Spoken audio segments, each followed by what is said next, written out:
Hi there, this is Åsa with a new process video, and today I'm working with these two photos of my kids running in a stone maze or labyrinth. And these two photos were taken this summer when we did a quick stop in Stockholm when we were on our way to see my mum.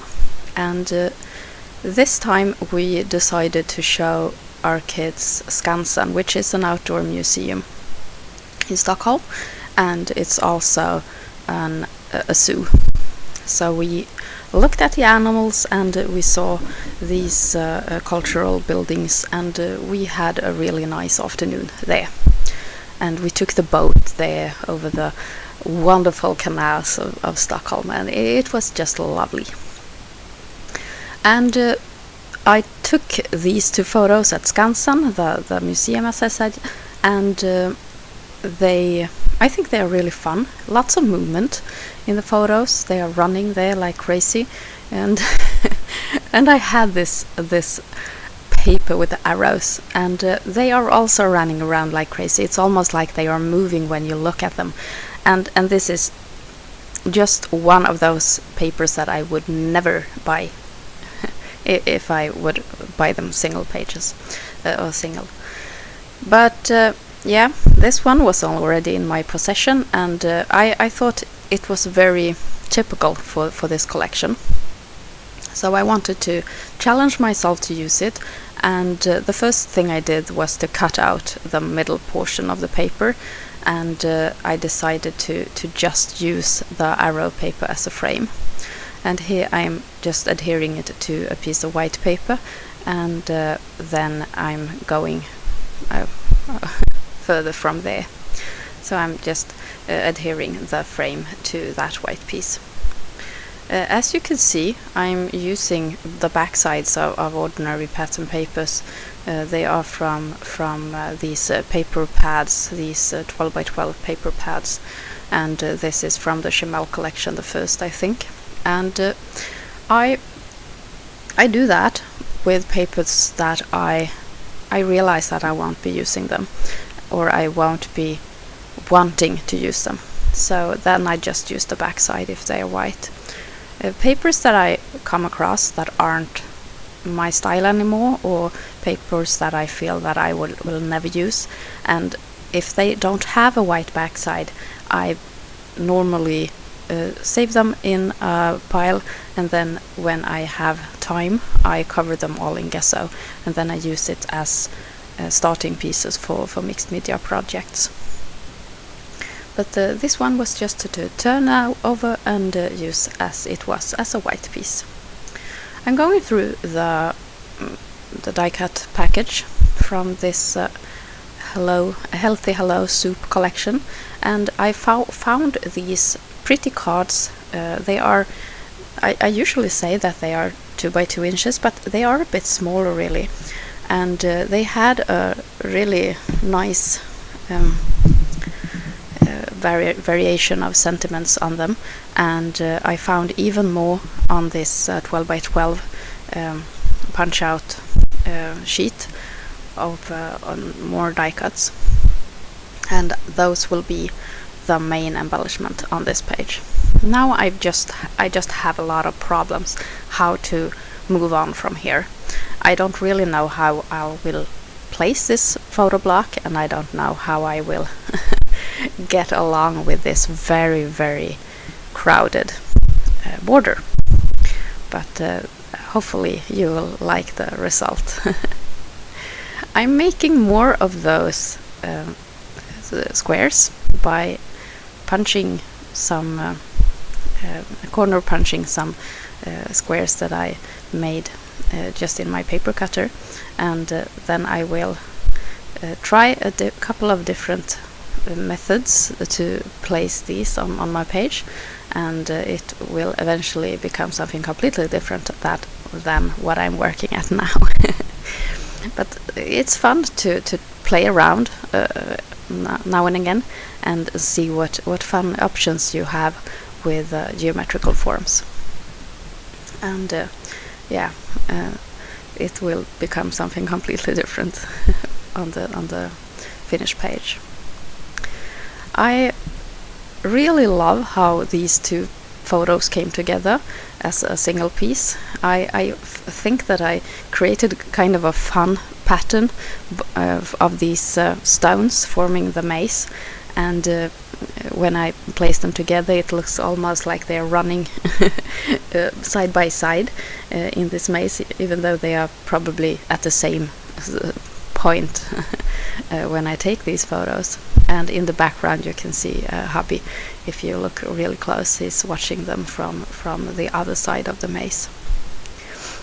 When we were here at Skansen, they were recording one of these really famous and very popular summer shows that's been sent on telly, and it was very interesting both for us grown-ups and for the kids to see the actual like backstage filming going on. We could see the man who was filming the whole event, and he was sitting like on a crane and he could move this device almost over the audience, and it was really fun to see how that worked. And we didn't stay for long, but that part of the evening or afternoon when we were there, it gave some really nice like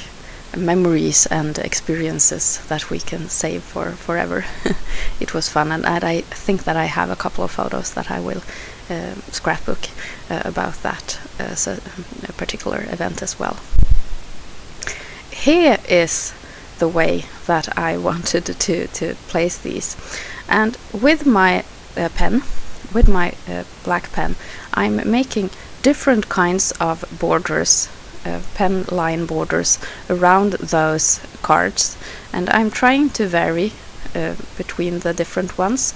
So here I'm doing a stitched line, and in the other I'm doing a kind of a wonky line with like scribbles between, and you'll see at the close-ups the different kind of stitches or pen lines I'm making.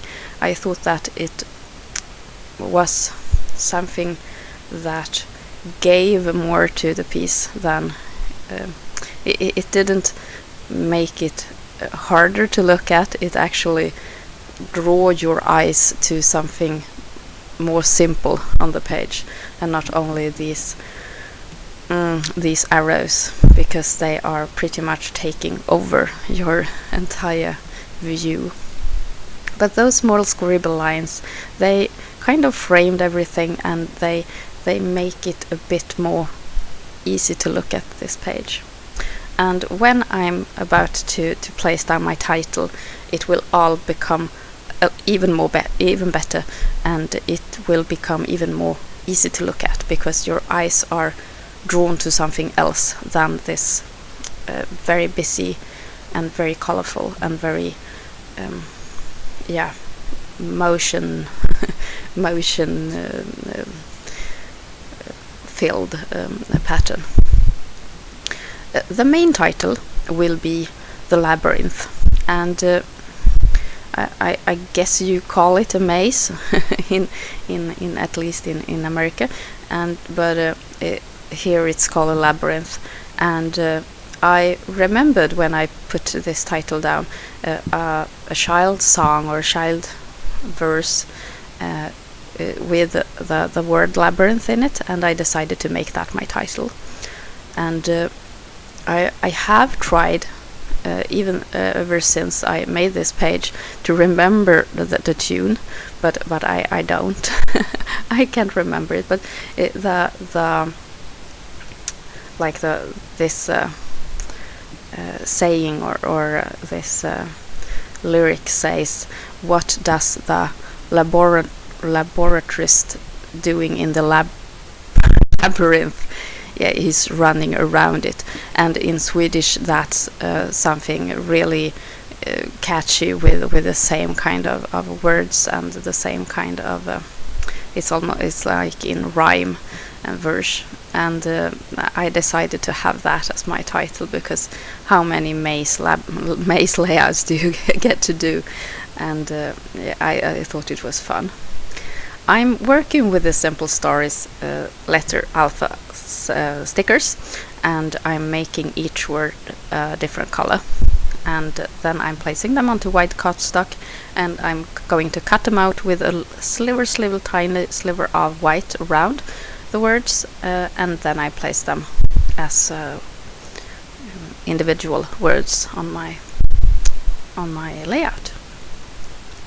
These letter stickers are completely the same color as this collection, and I'm using them a lot for these pages that I'll be doing, and that's really fun to be able to combine stuff so easily.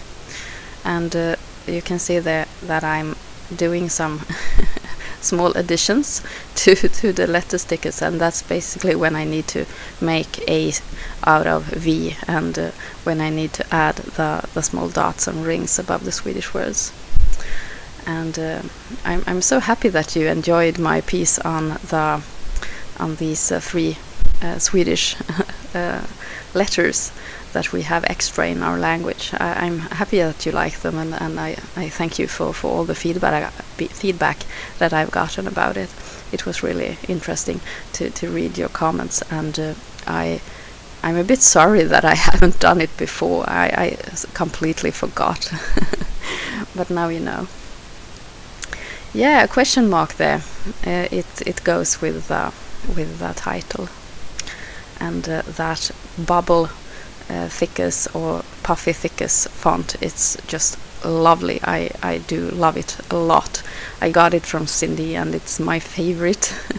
I hope that I will be able to find something similar in the future as well, because it's been my favorite thickest font ever, I think. Before I've mostly liked those that are foam, but I think this is even better. I don't think it is as easy to cut into and make new letters when you are missing some, but as whole letters and the original form, I think this was just wonderful, and the serifs comes out really well as well. Yeah, now it's just the wrapping up here for this page, and I'm looking if I can find some numbers to place the date, but I don't. So instead I get to my computer, find the date, and I'm writing the date and place with my pen at the edge of the photo block. And here's the finished page with everything and all the arrows. But a fun piece, and I won't be making anything quite like it in a long time, I think. Thank you so much for watching. I hope to see you soon. Take care. This is Åsa. Bye.